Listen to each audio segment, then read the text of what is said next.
Abi Maalin Horseed oo ugu ciyaaro booska dhex number 8 runtii waxaan ku faraxsanahay xidiga ugu wanaagsanaa Jiran Daawud inaan noqdo qof walba bini'aadan uu ku hamid dheeryahay inuu noqdo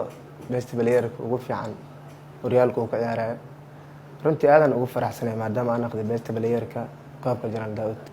dadaal dheer aan sameeyay awgeed iyo training macalinkeyga igu sameeyay igu suurad gashay inaan noqdo best player-ka ugu fiican Jiran Daawudka runtii waxa iga caawiyay aan hadartaan ugu mahad celinaa macalinkeyga Cabdi Joon waayo qofka markuu ciyaaryahan yahay macalinkiisa warkiisa duu qaato booska loo tagaa lagu baro training aad ku sameeysid adigana uu ku suurad galay inaad gool dhalinta qaadid ama top scorer noqotid goolasha ana ugu jeclay waxa kamid ah goolka MCC aan ka dhalnay wallahi dad badan ay soo weydiiyay goolkaas saa u tuurtay intee ku darbeysay qof ma ku dhacday qof walba wuxuu ku weydiinaa laakiin wixii qoran way dhacayaan goolkaas wuxuu ii noqday goolka oo mucjisada ah oo nafsad ahaanteeda ay cajibiyay dhowr qofna way soo weydiisay su'aashaasna waxaan uga jawaabay goolkaas aan markaan tuuray dadaal Ilaahay awgiisa ayaan ku gaaray waxaan leeyahay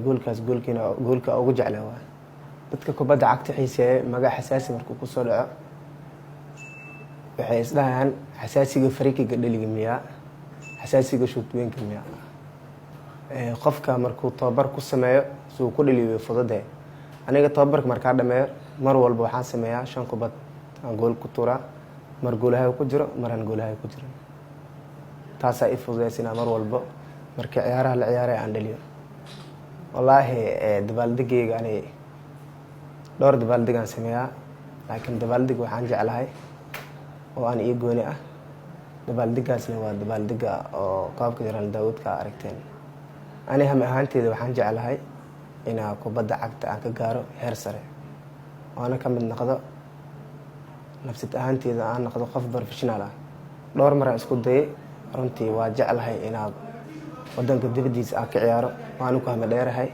rajin waan sugaa wala ani kooxan taageer u hay daali dhihlay kooxdee ciyaari kartaa ama kooxdee aad tagi kartaa waxaan dalban lahay kooxda Manchester United taageeraha kooxda Horseed waxaan leeyahay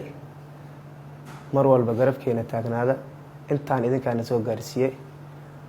ani ahaanteena mar walba waxaan jeclahay inaan iga farxiyo kooxda Horseed hadaan garoonka ugu jiro waxaan jeclahay inaan horumar gaarsiiyo iyo guul